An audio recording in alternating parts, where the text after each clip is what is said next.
بسم اللہ الرحمن الرحیم۔ السلام علیکم ورحمۃ اللہ وبرکاتہ۔ ابراہیم علیہ السلام وہ پہلے پیغمبر تھے جن کو اللہ نے مسلمان، نبی، پیغمبر، ابو الانبیاء، خلیل اللہ، امام الناس اور حنیف کہہ کے پکارا۔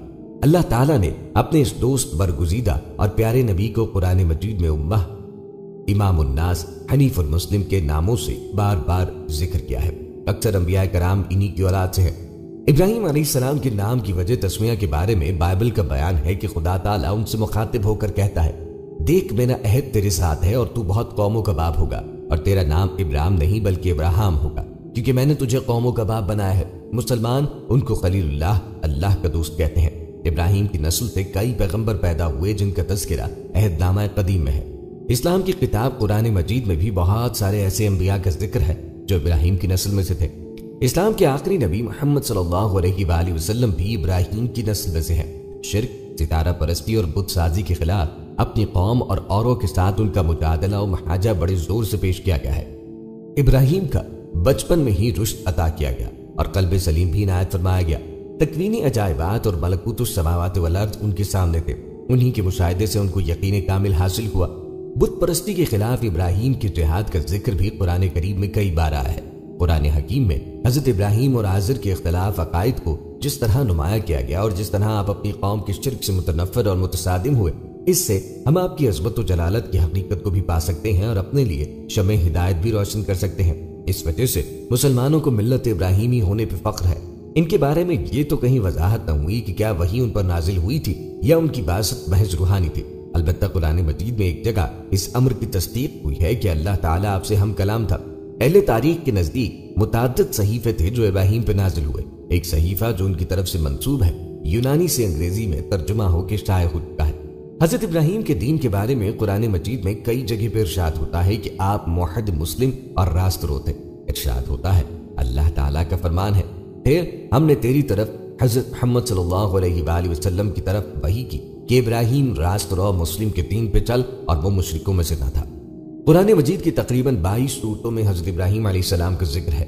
آپ مسلمانوں کے رسول مقبول حضرت محمد صلی اللہ علیہ وآلہ وسلم کے جد امجد ہیں۔ گویا مسلمان نہ صرف امت محمدیہ سے تعلق رکھتے ہیں بلکہ امت ابراہیمیہ سے بھی متعلق ہیں۔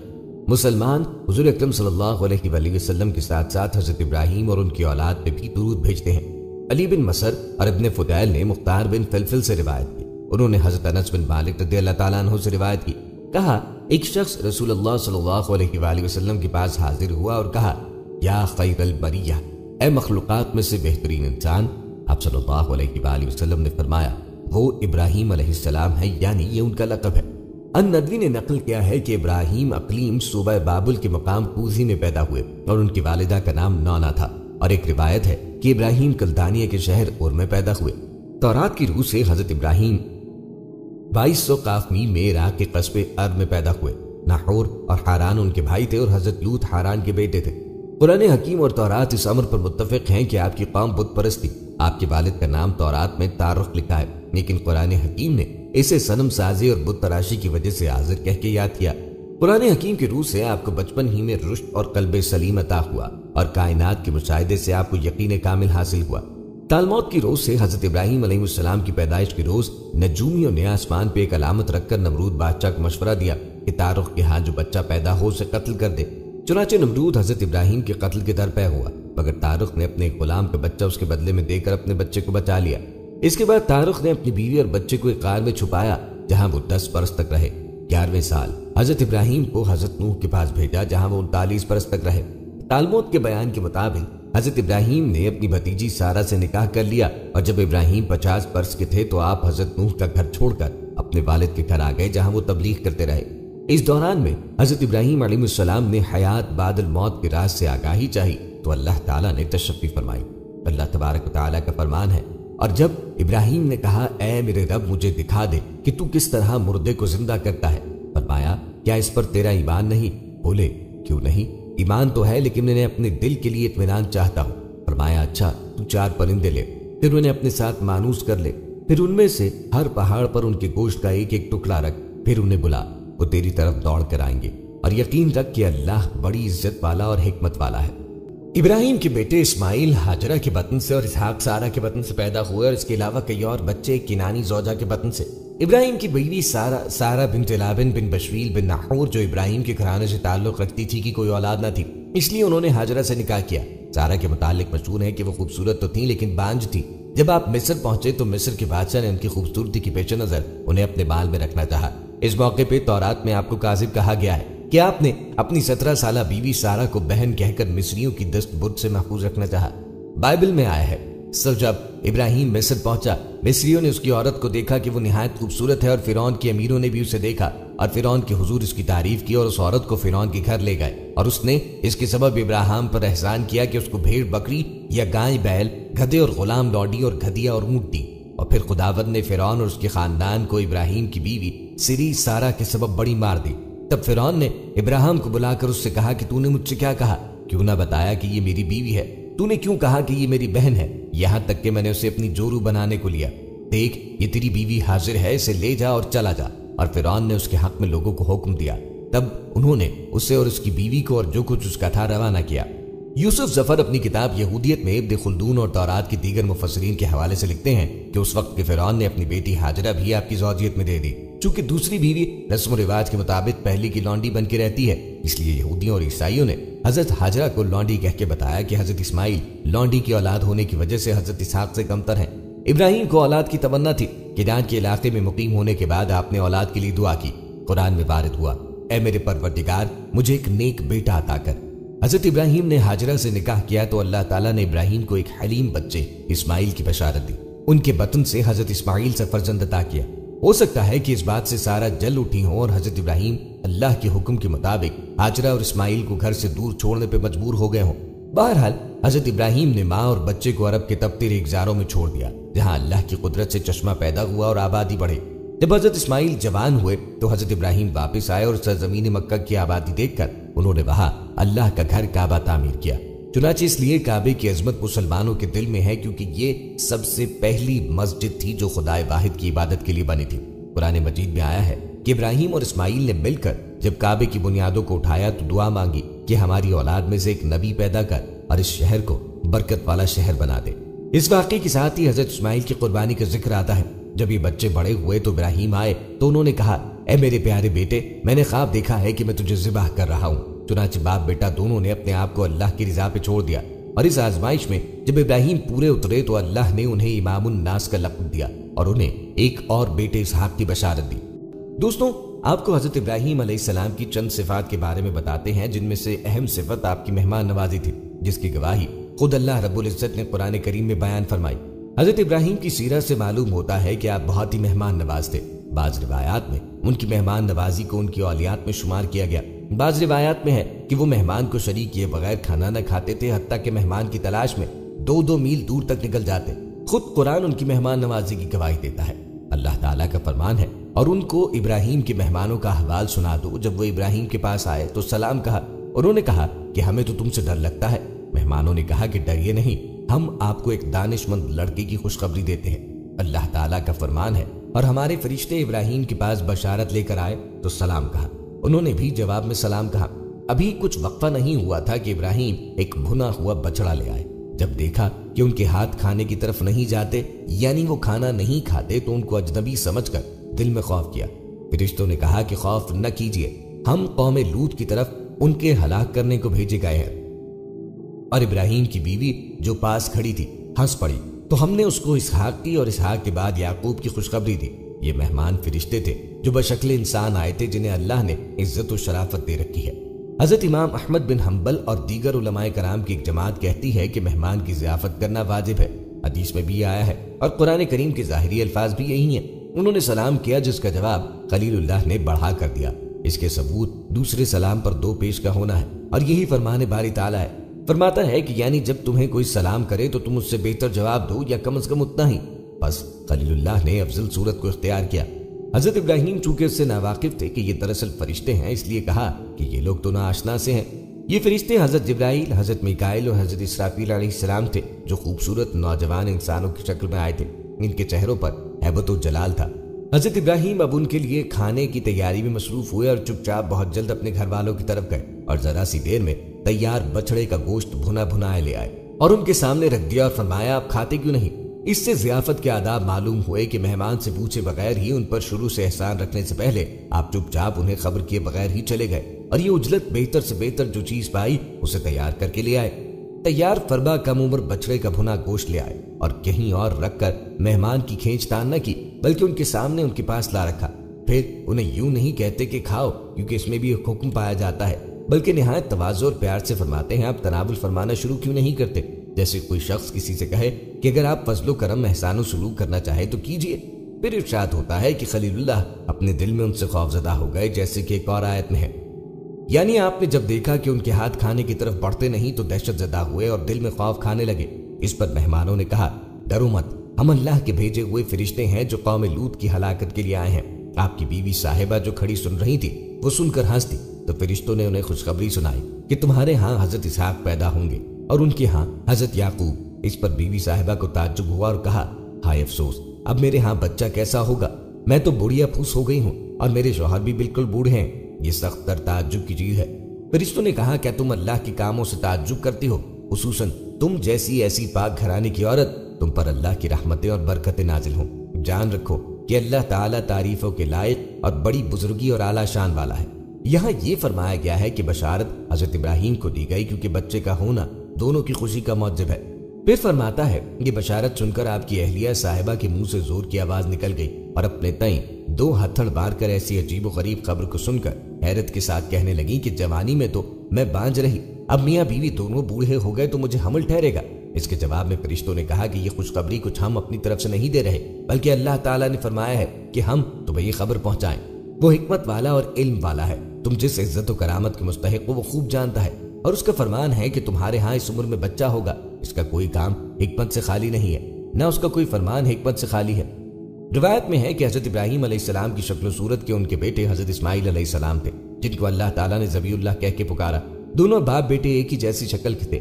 کبھی کبھی مغالطے میں لوگ حضرت اسماعیل علیہ السلام کو خلیل اللہ کہہ دیا کرتے اور حضرت ابراہیم کو ذبیح اللہ۔ اللہ کو یہ بات پسند نہ آئی تو اللہ تعالیٰ نے باپ اور بیٹے میں تھوڑا سا فرق پیدا فرما دیا۔ سب سے پہلے حضرت ابراہیم علیہ السلام کے بال سفید ہوئے۔ اس وقت تک دنیا میں کسی انسان کے بال سفید نہ ہوئے تھے۔ حضرت ابراہیم نے آئینہ دیکھا تو بڑا تعجب ہوا، کہا کہ یہ بال کیسے سفید ہو گئے؟ اللہ سے عرض کیا، اے اللہ، یہ ماجرا کیا ہے؟ اللہ تعالیٰ نے ارشاد فرمایا کہ یہ ہمارا نور ہے اور فرمایا کہ ہمیں یہ بات پسند نہیں آئی کہ کوئی ہمارے خلیل کو ذبیح کہہ کے پکارے، اس لیے ہم نے سفید بال پیدا فرما دیے تاکہ لوگوں کو مغالطہ نہ ہو۔ تو ابراہیم علیہ السلام کی یہ خصوصیت ہے کہ سب سے پہلے دنیا میں آپ کے بال سفید ہوئے، گویا اللہ تعالیٰ نے آپ کو بزرگی مسلم طور پر عطا فرمائی تھی، ظاہری طور پر بھی اور باطنی طور پر بھی، رسالت کے اعتبار سے بھی اور انسانیت کے اعتبار سے بھی۔ دوستوں، یاد رہے کہ حضرت ابراہیم علیہ السلام شروع ہی سے بت پرستی کے خلاف تھے۔ ان کی قوم کا سب سے بڑا دیوتا سورج تھا۔ آپ نے تبلیغ کے سلسلے میں سب سے پہلے اپنے والد کو سمجھانے کی کوشش کی۔ قرآن مجید میں حضرت ابراہیم علیہ السلام اور ان کے بزرگ کا مباحث اس طرح سے مذکور ہے۔ اللہ تعالیٰ کا فرمان ہے، اور کتاب میں ابراہیم علیہ السلام کا ذکر کرو، بے شک وہ سچا نبی تھا۔ جب اس نے اپنے ابی سے کہا کہ اے میرے بزرگ، تو کیوں اس کی عبادت کرتا ہے جو نہ سنتا ہے اور نہ دیکھتا ہے اور نہ تیرے کچھ کام آ سکتا ہے؟ اے میرے بزرگ، مجھے وہ علم ملا ہے جو تجھے نہیں ملا، سو تو میری پیروی کر، میں تجھے سیدھا رستہ دکھاؤں گا۔ اے میرے بزرگ، شیطان کی عبادت نہ کرے کیونکہ شیطان رحمان کا نافرمان ہے۔ اے میرے بزرگ، میں ڈرتا ہوں کہ مجھے رحمان کی طرف سے کوئی عذاب آ پہنچے تو شیطان کا دوست بن جائے۔ اس نے کہا، اے ابراہیم، کیا تو میرے معبودوں سے منہ موڑتا ہے؟ اگر تو باز نہ آئے تو میں تجھے سنسار کروں گا اور تو ایک مدت تک مجھ سے الگ ہو جا۔ کہا، تجھ پہ سلامتی ہو، میں اپنے رب سے تیرے لیے استغفار کروں گا، وہ مجھ پر بہت مہربان ہے، اور میں تم سے اور ان سے جنہیں تم اللہ کے سوا پکارتے ہو اللہ ہوتا ہوں، اور میں اپنے رب سے دعا کروں گا، امید ہے میں اپنے رب سے دعا کر کے محروم نہ رہوں گا۔ حضرت ابراہیم نے بت پرستی کو کن کن دلائل و براہین سے رد کیا، اس کی بھی ایک جھلک قرآن مجید میں موجود ہے۔ ارشاد ہوتا ہے، اللہ تعالیٰ کا فرمان ہے، اور جب ابراہیم نے ابی آزر سے کہا، تو بتوں کو معبود بناتا ہے، میں تجھے اور تیری قوم کو کھلی گمراہی میں دیکھتا ہوں۔ اور اسی طرح ہم ابراہیم کو آسمانوں اور زمین کی بادشاہت دکھاتے رہے تاکہ وہ یقین کرنے والوں میں سے ہوں۔ جب اس پہ رات چھا گئی، اس نے ستارہ دیکھا، کہا، کیا یہ میرا رب ہے؟ سو جب وہ ڈوب گیا، کہا، میں ڈوب جانے والوں کو پسند نہیں کرتا۔ پھر جب چاند کو چمکتا ہوا دیکھا، کہا، کیا یہ میرا رب ہے؟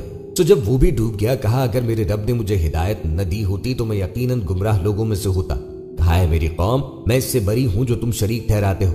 میں نے یکسو ہو کر اپنا منہ اس کی طرف کیا ہے جس نے آسمان و زمین کو پیدا کیا، اور میں مشرکوں میں سے نہیں۔ اور اس قوم نے اس سے جھگڑا کیا، کہا کہ تم مجھے اللہ کے بارے میں جھگڑتے ہو، اور اس نے مجھے یقیناً ہدایت کی ہے اور میں اس سے نہیں ڈرتا جس کو تم اس کے ساتھ شریک کرتے ہو۔ ہاں یہ کہ میرا رب کچھ چاہے، میرے رب کا علم تمام چیزوں کو لیے ہوا ہے، بس کیا تم مجھے نصیحت نہیں پکڑتے؟ اور میں کس طرح اس سے ڈروں جس کو تم شریک بناتے ہو، اور تم نہیں ڈرتے کہ تم نے اللہ کے ساتھ اسے شریک بنایا ہے جس کے لیے اس نے تم پر کوئی سند نہیں اتاری۔ بس بتاؤ دونوں گروہوں میں سے کون زیادہ امن کا حقدار ہے اگر تم جانتے ہو۔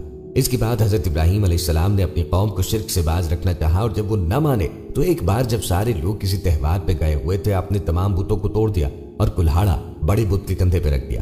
اس پر قوم بہت سیخ پا ہوئی اور آپ کے لیے سزا تجویز کرنے گئی۔ قرآن مجید میں یہ واقعہ یوں بیان ہوا ہے: جب اس نے اپنے ابی اور اپنے قوم سے کہا کہ یہ مورتیں کیا ہیں جن کی تنظیم میں تم لگے ہو، یعنی عبادت کرتے ہو؟ انہوں نے کہا ہم نے اپنے بڑوں کو اسی طرح عبادت کرتے ہوئے پایا۔ کہا تم اور تمہارے بزرگ کھلی گمراہی میں۔ انہوں نے کہا کیا تو ہمارے پاس حق لایا ہے؟ یہ دل لگی کرنے والوں میں سے ہے۔ یہ نہیں بلکہ تمہارا رب آسمانوں اور زمین کا رب ہے جس نے انہیں پیدا کیا، اور میں اس پر گواہی دینے والوں میں سے ہوں۔ اور اللہ کی قسم تمہاری پیٹھ پیچھے چلے جانے کے بعد تمہارے بتوں کو تکلیف پہنچاؤں گا۔ سو ان بتوں کو ٹکڑے ٹکڑے کر دیا، مگر ایک بڑے بت کو رہنے دیا تاکہ وہ اس کی طرف رجوع کریں۔ کہنے لگے ہمارے معبودوں کے ساتھ کس نے یہ فعل کیا؟ یقیناً وہ ظالموں سے ہے۔ لوگوں نے کہا کہ ہم نے ایک نوجوان کو ان کا ذکر کرتے سنا تھا جسے ابراہیم کہتے ہیں۔ کہنے لگے اسے سامنے لاؤ لوگوں تاکہ وہ گواہی دے۔ کہا ابراہیم کیا تو نے ہمارے معبودوں کے ساتھ یہ کام کیا ہے؟ اس نے کہا نہیں، بلکہ ان کا بڑا یہ ہے، سو ان سے پوچھو اگر وہ بولتے ہیں۔ سو انہوں نے اپنے آپ کی طرف رجوع کیا اور کہنے لگے تم خود ہی ظالم ہو۔ پھر اپنے سر اوندھے ڈال کر گر گئے، یعنی قائل ہو گئے تو جانتا ہے کہ یہ بات نہیں کرتے۔ کہا تو کیا اللہ کو چھوڑ کر تم اس کی عبادت کرتے ہو جو تمہیں کچھ نفع نہیں دیتا اور نہ ہی نقصان پہنچا سکتا ہے؟ تف ہے تم پر اور اس پر جس کی تم عبادت اللہ کے سوا کرتے ہو۔ کیا تم عقل سے کام نہیں لیتے؟ کہنے لگے اسے جلا دو اور اپنے دیوتاؤں کی مدد کرو اگر تم کرنے والے ہو۔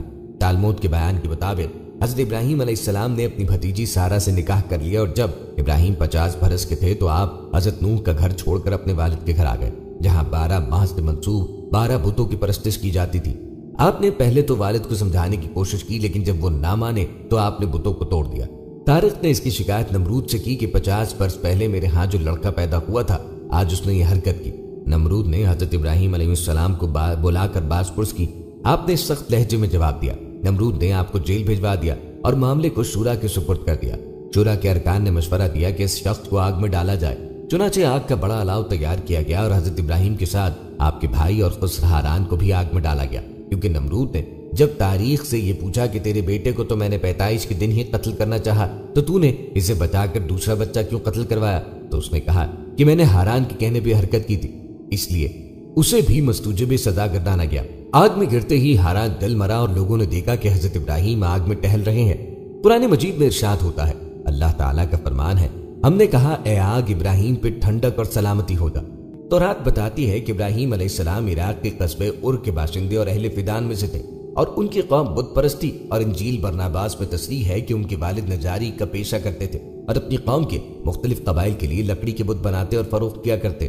مگر اللہ تعالیٰ نے حضرت ابراہیم علیہ السلام کو شروع ہی سے حق کی بصیرت اور رشد و ہدایت عطا فرمائی تھی، اور وہ یہ یقین رکھتے تھے کہ بت نہ سن سکتے ہیں، نہ دیکھ سکتے ہیں، اور نہ کسی کی پکار کا جواب دے سکتے ہیں، اور نہ نفع و نقصان کا ان سے کوئی واسطہ، اور نہ لکڑی کے کھلونوں اور دوسری بنی ہوئی چیزوں کے اور ان کے درمیان کوئی فرق و امتیاز ہے۔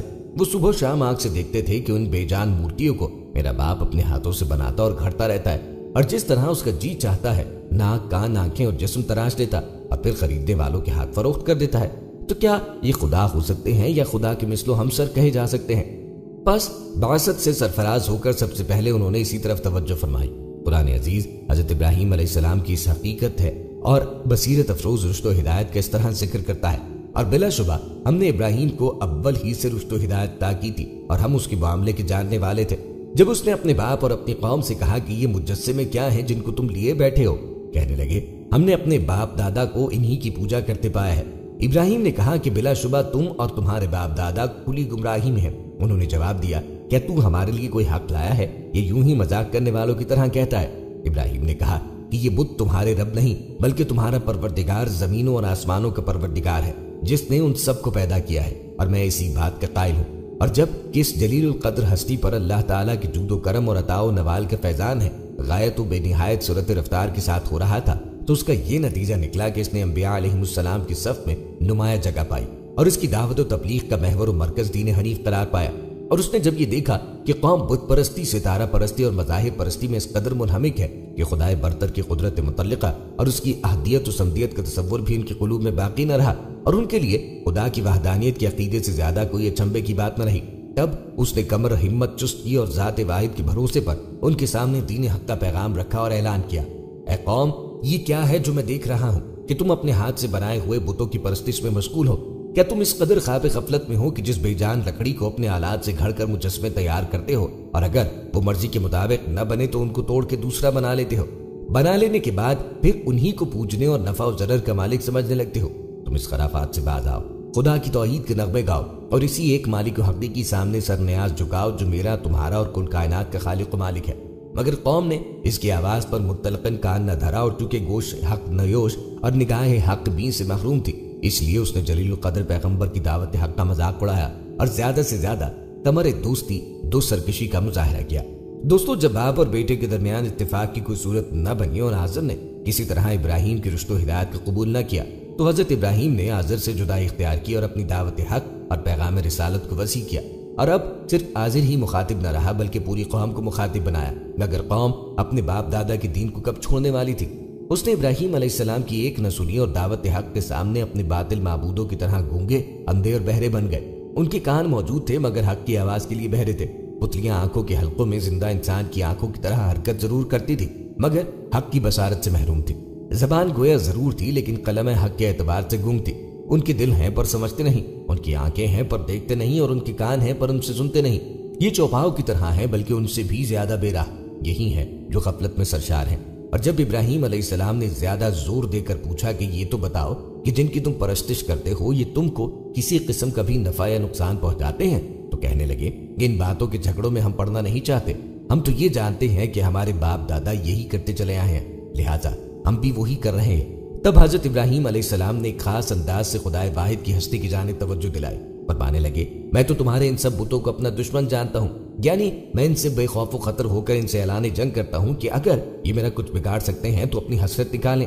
البتہ میں صرف اس ہستی کو اپنا مالک سمجھتا ہوں جو تمام جہانوں کی پروردگار ہے، جس نے مجھ کو پیدا کیا اور راہ راست دکھائی، جو مجھ کو کھلاتا پلاتا یعنی رزق دیتا ہے، اور جب میں مریض ہو جاتا ہوں تو جو مجھ کو شفا بخشتا ہے، اور جو میری زیست و موت دونوں کا مالک ہے، اور اپنی خطا کاری کے وقت جس سے میں یہ طمع کرتا ہوں کہ وہ قیامت کے روز مجھ کو بخش دے، اور میں اس کے حضور میں یہ دعا کرتا رہتا ہوں، اے میرے پروردگار، تو مجھ کو صحیح فیصلے کی قوت عطا کر اور مجھ کو نیکوکاروں کی فہرست میں داخل کر اور مجھ کو زبان کی سچائی عطا کر اور جنت نعیم کے وارثوں میں شامل کر۔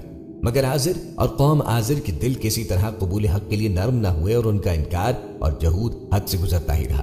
اے میری قوم، تم جو کچھ خدا کے ساتھ شریک ٹھہراتے ہو میں اس سے بیزار ہوں۔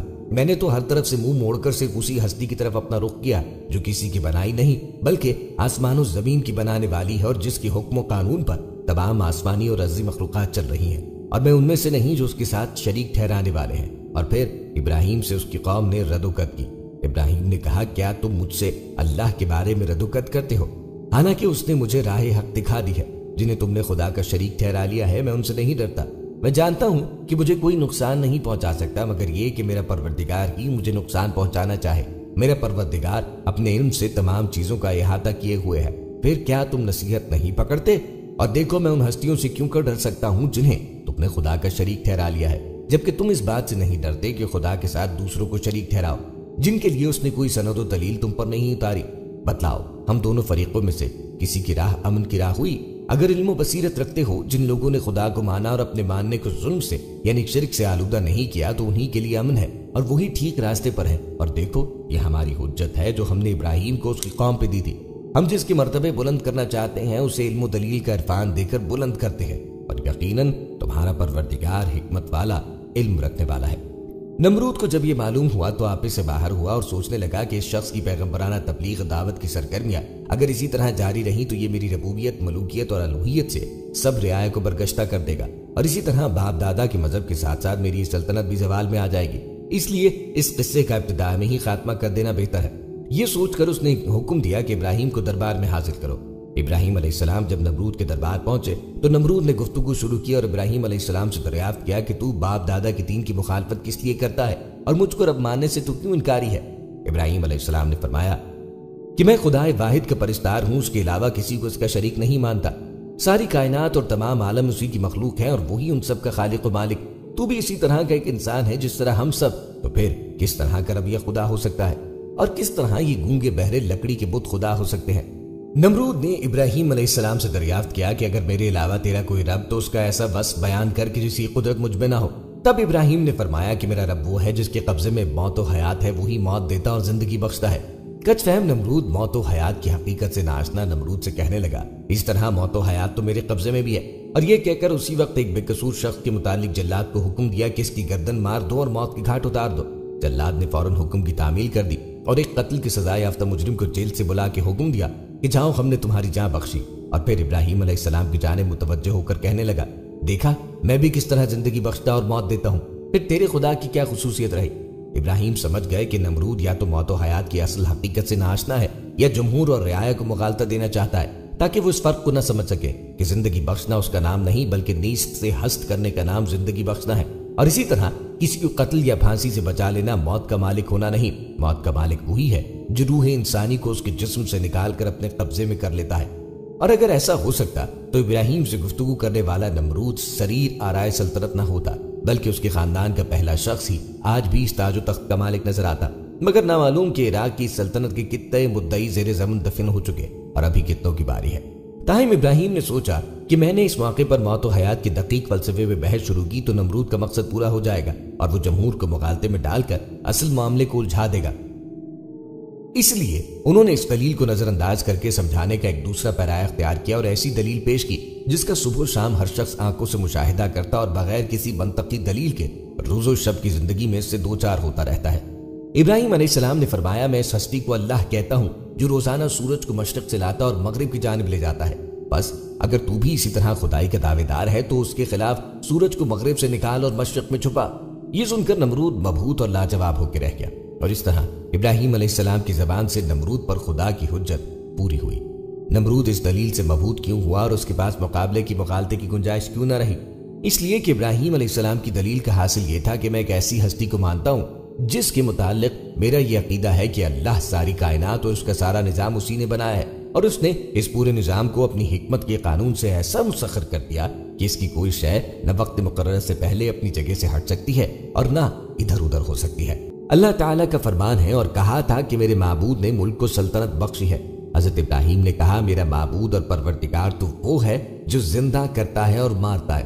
نمرود نے کہا، میں بھی جسے چاہوں زندہ رہنے دوں اور جسے چاہوں مار ڈالوں۔ ابراہیم نے جواب دیا، اچھا تو اللہ سورج کو مشرق سے نکالتا ہے، آپ اسے مغرب سے نکالے۔ اس پر وہ کافر ہکا بکا رہ گیا۔ دوستو، حضرت ابراہیم علیہ السلام جس قوم کی طرف نبی بنا کے بھیجے گئے اس قوم نے آپ کے ساتھ کیا سلوک کیا یہ بھی بتاتے ہیں۔ قوم ابراہیم سے مراد ان کی وہ قوم ہے جس کو انہوں نے توحید کی دعوت دی، پھر ان سے مایوس ہو کر اللہ کے حکم سے انہوں نے ہجرت فرمائی۔ قرآن میں 2 مرتبہ ذکر موجود ہے۔ اللہ تعالیٰ نے اس قوم سے اپنی نعمت چھین کر اس کو طرح طرح کے عذاب میں مبتلا کیا اور ایک حقیر مچھر یا چیونٹی سے ان کے بادشاہ نمرود بن کنان کو ہلاک کیا اور اس کے ساتھیوں کو غارق کر دیا۔ قوم ابراہیم کو ہلاک نہ کیا گیا چونکہ حضرت ابراہیم علیہ السلام نے اللہ سے ان کی ہلاکت کے لیے کوئی مطالبہ نہ کیا تھا، بلکہ حضرت ابراہیم علیہ السلام نے ان کو اور ان کی بت پرستی کو چھوڑ کر ان سے علیحدگی اختیار کر لی تھی۔ قوم ابراہیم دنیا سے مٹ گئے اور ایسی مٹی کہ اس کا نام و نشان تک باقی نہ رہا۔ اس میں سے اگر کسی کو بقا نصیب ہوا تو صرف ابراہیم علیہ السلام اور ان کے مبارک فرزندوں اسماعیل و اسحاق کی اولاد کو ہی نصیب ہوا۔ قرآن میں اگرچہ اس عذاب کا ذکر نہیں کیا گیا جو حضرت ابراہیم کے نکل جانے کے بعد ان کی قوم پہ آیا، لیکن اس کا شمار معذب قوموں میں ہی کیا گیا۔ چنانچہ ضمن نتیجہ بھی اخذ کیا جا سکتا ہے کہ ان مہاجرین کی فہرست میں آزر کا نام شامل نہ تھا جسے ابراہیم سلام کر کے رخصت ہو چکے تھے۔ یاقوت الحموی نے بھی آزر کے شام میں وارد ہونے پہ شک ظاہر کیا، لیکن تاریخ سے جو بہت حد تک اسرائیلیات سے ماخوذ ہے پتہ چلتا ہے کہ ابراہیم کی والد تارخ کی وفات ہاران میں واقع ہوئی۔ اس سے اس گمان کی مزید تائید ہوتی ہے کہ تارخ اور آزر 2 مختلف ہستیاں ہیں۔ دیار غریب میں پہنچ کر ابراہیم سرگردہ رہے، جیسے کہ تالمود کا بیان ہے کہ اس کی روح سے بالآخر آپ کنان کے علاقے میں مقیم ہو گئے، لیکن آپ کے ساتھ آزر نہ تھا۔ دوستو، نمرود شنعار کا بادشاہ تھا جس کا قصہ بائبل میں بھی درج ہے۔ اس بادشاہ کا نام نمرود بن کنعان بن سام بن نوح تھا۔ اس کا پائے تخت بابل تھا۔ اس کے نسب میں کچھ اختلاف بھی ہے۔ حضرت مجاہد فرماتے ہیں دنیا کی مشرق مغرب کی سلطنت رکھنے والے 4 ہوئے، جن میں سے 2 مومن اور 2 کافر، حضرت سلیمان بن داؤد اور حضرت ذوالقرنین، اور کافروں میں نمرود اور بخت نصر۔ نمرود بن کنان بن کوش بن سام بن نوح جو حضرت ابراہیم علیہ السلام کے دور میں بابل کا بادشاہ تھا۔ بعض مورخین نمرود کو جام بن نوح کا پوتا قرار دیتے ہیں۔ نمرود حضرت ابراہیم کے چچا آزر کا چچا زاد بھائی بھی تھا۔ نمرود کا محل مختلف قیمتی پتھروں کے بنائے ہوئے قیمتی بتوں سے بھرا تھا۔ نمرود بتوں کی پوجا کرنے کے ساتھ ساتھ خود بھی خدائی کا دعویٰ کرتا۔ حضرت ابراہیم مختلف طریقوں سے لوگوں کو توحید اور یکتا پرستی کی طرف دعوت دیتے۔ جب حضرت ابراہیم نے مخفیانہ طور پہ بتوں کو توڑ دیا تو آپ کو نمرود کے سامنے پیش کیا گیا۔ اس موقع پہ حضرت ابراہیم نے نمرود کی ربوبیت کو رد اور خدا کی وحدانیت کو ثابت کرنے کے قصد سے نمرود سے مناظرہ کیا۔ یہ مناظرہ لوگوں کے سامنے برگزار ہوا اور اس کا تذکرہ قرآن کریم میں سورہ بقرہ میں اس کی طرف اشارہ کیا گیا ہے۔ اس مناظرے میں حضرت ابراہیم نے کہا میرا خدا لوگوں کی زندگی اور موت کا مالک ہے۔ اس کے جواب میں نمرود نے بھی کہا کہ میں بھی زندگی اور موت دے سکتا ہوں۔ نمرود نے اپنی اس بات کو ثابت کرنے کے لیے 2 قیدی لانے کا حکم دیا، پھر ان میں سے ایک کو آزاد کرنے اور دوسرے کو قتل کرنے کا حکم دیا۔ گویا جیسے اسے آزادی دی اور اسے زندگی عطا کی گئی اور جسے قتل کیا اسے موت دی گئی۔ اس موقع پہ حضرت ابراہیم نے کہا کہ میرا خدا سورج کو مشرق سے نکالتا ہے، اگر تم بھی خدا ہو تو اسے مغرب سے نکال دکھاؤ۔ نمرود حضرت ابراہیم کی اس درخواست کا جواب نہ دے سکا۔ قرآن نے اسی بات کو کافر کے مبہوت ہونے سے تعبیر کیا ہے۔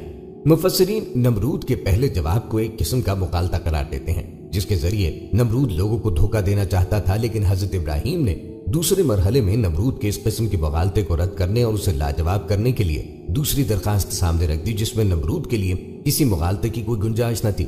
نمرود کو جب مناظرے میں شکست ہوئی تو اس نے حضرت ابراہیم کو ان کے خداؤں کی بے حرمتی اور انہیں توڑنے کے جرم میں سزا کے طور پر اسے آگ میں پھینکنے کا فیصلہ کیا۔ نمرود اور بت پرستوں کے اس فیصلے کا تذکرہ سورہ انبیاء کی آیت نمبر 68 میں ہوا ہے۔ نمرود نے اس مقصد کے لیے ایک خاص جگہ تیار کرنے اور لوگوں کو لکڑیاں جمع کرنے کا حکم دیا۔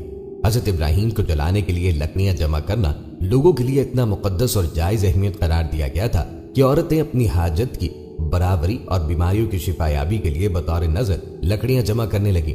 تاریخی مصادر کے مطابق بابل کے مکینوں نے حضرت ابراہیم کو جلانے کے لیے ایک طولانی مدت تک لکڑیاں جمع کی تھیں۔ جب لکڑیوں کو آگ لگا دی گئی تو اس کی حرارت اتنی زیادہ تھی کہ کوئی بھی اس کے قریب نہیں جا سکتا تھا۔ اسی بنا پر حضرت ابراہیم کو اس آگ میں پھینکنے کے لیے منجنیق کا استعمال کرنا پڑا۔ قرآن کے مطابق جب حضرت ابراہیم کو آگ میں پھینکا گیا تو خدا کی طرف سے آگ کو ٹھنڈا ہونے اور حضرت ابراہیم کو نہ جلانے کا حکم ملا۔ یوں یہ آگ حضرت ابراہیم کے لیے کوئی نقصان نہ پہنچا سکی۔ اس واقعے کے چند دن بعد جب نمرود کا اس جگہ سے گزر ہوا تو اس وقت بھی آگ کے شعلے بلند تھے، لیکن اس وقت اس کی تعجب انتہا کو پہنچی جب اس نے دیکھا کہ حضرت ابراہیم آگ کے شعلوں کے درمیان صحیح اور سالم بیٹھے ہوئے ہیں۔ اس نے حضرت ابراہیم کو نزدیک سے دیکھنے کے لیے ایک بلند و بالا مینار تیار کرنے کا حکم دیا تاکہ اس پر جا کر آگ کے شعلوں کے درمیان حضرت ابراہیم کو دیکھا جا سکے۔ جب نمرود کو یقین ہوا کہ آگ نے حضرت ابراہیم کو کوئی نقصان نہیں پہنچایا، اس وقت اس نے حضرت ابراہیم سے کہا کہ تمہارا خدا بہت بڑا ہے جس نے تجھے آگ سے محفوظ رکھا۔ اب کیا آپ آگ کے شعلوں کے درمیان سے باہر آ سکتے ہو؟ حضرت ابراہیم نے کہا کیوں نہیں، میں باہر آ سکتا ہوں۔ نمرود نے دوبارہ کہا اگر آپ آگ کے اندر بیٹھے رہیں تو آپ کو کوئی نقصان نہیں پہنچے گا؟ حضرت ابراہیم نے کہا نہیں۔ اس پر نمرود نے حضرت ابراہیم سے باہر آنے کی درخواست کی، جس پر حضرت ابراہیم آگ سے باہر آئے جبکہ آگ اس وقت بھی شعلہ آور تھی۔ نمرود نے جب یہ معجزہ دیکھا تو حضرت ابراہیم کو آزاد کیا اور خدا کی راہ میں 4000 جانوروں پر مشتمل قربانی پیش کی۔ حضرت ابراہیم نے کہا جب تک ربوبیت کے دعوے سے توبہ کر کے خدا پر ایمان نہ لاؤ گے تمہاری قربانی قبول نہ ہوگی۔ قرآن مجید میں ہے کہ جب ابراہیم اور اسماعیل نے مل کر کعبے کی بنیادوں کو ازسر نو تعمیر کرنا شروع کیا تو یہ دعا مانگی، اور جب کہا ابراہیم نے اے میرے رب بنا اس کو شہر امن کا اور روزی دے اس کے رہنے والوں کو میوے جو کوئی ان میں سے ایمان لائے اللہ پر اور قیامت کے دن پر، اور جو کفر کریں اس کو بھی نفع پہنچاؤں گا، تھوڑے دنوں پھر اس کو جبرن بلاؤں گا دوزخ کے عذاب میں، اور وہ بری جگہ ہے رہنے کی۔ اور یاد کرو جب اٹھاتے تھے ابراہیم بنیاد خانہ کعبہ کی اور اسماعیل اور دعا کرتے تھے اے پروردگار ہمارے قبول کر، ہم سے بے شک تو ہی سننے والا اور جاننے والا، اے پروردگار ہمارے اور کر ہم کو حکم بردار اپنا اور ہماری اولاد میں بھی کر ایک جماعت فرما بردار اپنی، اور بتلا ہم کو قائد حج کرنے کے اور ہم کو معاف کر، بے شک تو ہی ہے توبہ قبول کرنے والا مہربان۔ اللہ تعالیٰ کا فرمان ہے اور پکار دے لوگوں میں حج کے واسطے کہ آئیں تیری طرف پیروں چل کر اور سوار ہو کر، دبلے دبلے اونٹوں پر چلے آئیں راہوں دور سے تاکہ پہنچے اور اپنے فائدے کی جگہوں پر اور پڑھیں۔ اللہ کا نام کے دن کی جو معلوم ہے، ذبح پر چوپایوں مویشی کے جو اللہ نے دیے ہیں ان کو سکھاؤ اس میں سے اور کھلاؤ برے حال کے محتاج کو۔ پھر چاہیے کہ ختم کر دیں اپنا میل کچیل اور پوری کریں اپنی منتیں اور طواف کریں اس قدیم گھر کا۔ امام ابن کثیر رحمہ اللہ علیہ اس آیت کی تفسیر میں فرماتے ہیں، یعنی آپ لوگوں کے درمیان منادی کر کے انہیں اس گھر کی طرف حج کرنے کی دعوت دیجیے جس کی تعمیر کا ہم نے آپ کو حکم دیا تھا۔ کہتے ہیں کہ یہ حکم سن کر حضرت ابراہیم علیہ السلام نے کہا کہ میں کیسے انہیں یہ پیغام پہنچا سکتا ہوں جبکہ میری آواز ان تک نہیں پہنچ سکتی؟ تو اللہ نے فرمایا تم آواز لگاؤ، پیغام پہنچانا ہمارا کام ہے۔ لہٰذا وہ اپنے مقام ابراہیم پہ کھڑے ہوئے اور ایک روایت کے مطابق کسی پتھر پہ کھڑے ہوئے، ایک دوسری روایت کے مطابق صفا پہ کھڑے ہوئے اور ایک تیسری روایت کے مطابق ابو قیس پہاڑ پہ کھڑے ہوئے۔ چنانچہ وہاں کھڑے ہو کر حضرت ابراہیم علیہ السلام نے آواز لگائی، اے لوگوں، تمہارے رب نے اپنے لیے گھر بنایا ہے سو اس کا حج کیا کرو۔ کہا جاتا ہے کہ یہ آواز سن کر پہاڑ جھک گئے، حتیٰ کہ حضرت ابراہیم علیہ السلام کی آواز روئے زمین کے تمام گوشوں میں پہنچ گئی اور اپنی آواز کو انہوں نے باپوں کی سلب اور ماؤں کے بطن میں پوشیدہ انسانوں تک کو سنائی دی۔ جس شہ نے بھی ان کی آواز سنی اس نے ان کا جواب دیا، خواہ وہ پتھر ہو، ڈھیلا ہو یا کوئی درخت، اور ان تمام لوگوں نے بھی ان کے جواب میں حاضر ہوں یا اللہ میں حاضر ہوں کا جملہ دہرایا تا قیامت، جن کی قسمت میں اللہ نے حج کی سعادت لکھ دی۔ یہ ان مرویات کا خلاصہ ہے جو حضرت ابن عباس، مجاہد، اکرمہ، سعید بن جبیر اور متعدد علماء سلف سے منقول ہیں، واللہ اعلم۔ اور ابن جریر اور ابن حاتم نے اس قصے کو بڑی تفصیل سے نقل کیا۔ یہاں پر ابن کثیر رحمہ اللہ علیہ کا کلام ختم ہوتا ہے اور حقیقت حال کا علم صرف اللہ کے پاس ہے۔ دوستوں، آپ کو بتاتے چلیں کہ ابراہیمی ملت کا ایک شعار ختنہ ہے۔ توریت میں اللہ نے ابراہیم سے کثرت ذریت کا وعدہ کیا اور یہ عہد لیا کہ اگر ان کی نسل توحید پہ قائم رہی تو زمین سے اسے اقتدار دے گا۔ اس عہد کو یاد دلاتے ہوئے اللہ نے خطرے کو اس کی علامت قرار دیا۔ پھر خدا نے ابراہیم سے کہا کہ تو میرے عہد کو ماننا اور تیرے بعد تیرے پشت در پشت تیری نسل مانے، اور میرا عہد جو میرے اور تیرے درمیان میں ہے اور تیرے بعد تیری نسل کے درمیان میں ہے، اور جسے تم مانو گے سو یہ ہے کہ تم میں سے ہر فرزند نرینہ کا ختنہ کیا جائے اور تم اپنے بدن کی کھلڑی کا ختنہ کیا کرنا، اور یہ اس عہد کا نشان ہوگا جو میرے اور تمہارے درمیان میں ہے۔ اور توریت میں اللہ نے انہیں حکم دیا اور وہ فرزند نرینہ جس کا ختنہ نہ ہوا ہو اپنے لوگوں میں سے کاٹ ڈالا جائے کیونکہ اس نے میرا عہد توڑا۔ چنانچہ یہ حکم ملتے ہی حضرت ابراہیم نے گھر کے سب لوگوں کو جمع کیا اور اسی روز ان کا ختنہ کیا۔ ان میں حضرت اسماعیل بھی تھے۔ اس وقت ابراہیم کی عمر 99 سال تھی اور اسماعیل کی 13۔ پھر اگلے سال اسحاق کی ولادت ہوئی تو حضرت ابراہیم نے ان کا بھی ختنہ کیا۔ حضرت ابو ہریرہ سے مروی ہے کہ حضور نے فرمایا حضرت ابراہیم نے 80 سال کی عمر میں قدوم ایک اوزار سے ختنہ کروایا۔ ایک روایت میں ہے کہ جب حضرت ابراہیم نے وفات پائی تو ان کی عمر 175 برس تھی اور وہ ہبرون میں مغفیلہ کے غار میں دفن ہوئے۔ اب اس مقام کو خلیل کہتے ہیں جو بیت المقدس کے قریب واقع ہے۔ حضرت ابراہیم علیہ السلام کی عظمت شان کے پیش نظر جو انبیاء اور رسول کے درمیان ان کو حاصل ہے، قرآن عزیز نے ان کے واقعات کو مختلف اسلوب کے ساتھ بیان کیا۔ ایک مقام پر اختصار کے ساتھ ذکر ہے تو دوسری جگہ تفصیل سے ذکر ہے، اور بعض جگہ مختلف شؤون اور اوصاف کے پیش نظر ان کی شخصیت کو نمایاں کیا۔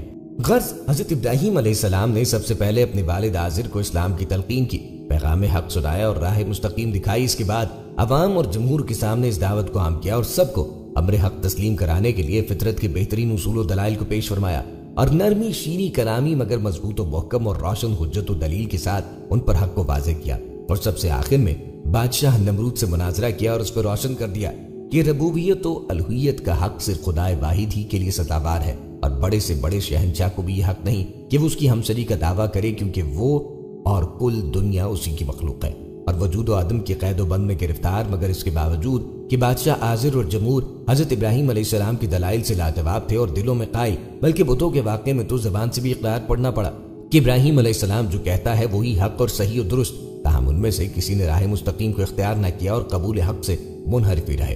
اور اتنا ہی نہیں بلکہ اس کے برعکس اپنی ندامت و ذلت سے متاثر ہو کر بہت زیادہ غیظ و غضب میں آ گئے، اور بادشاہ سے رعایت تک سب نے متفق فیصلہ کیا کہ دیوتاؤں کی توہین اور باپ دادا کے دین کی مخالفت میں ابراہیم کو دہکتی آگ میں جلا دینا چاہیے، کیونکہ ایسے سخت مجرم کی سزا یہی ہو سکتی ہے اور دیوتاؤں کی تحقیر کا انتقام اسی طرح لیا جا سکتا ہے۔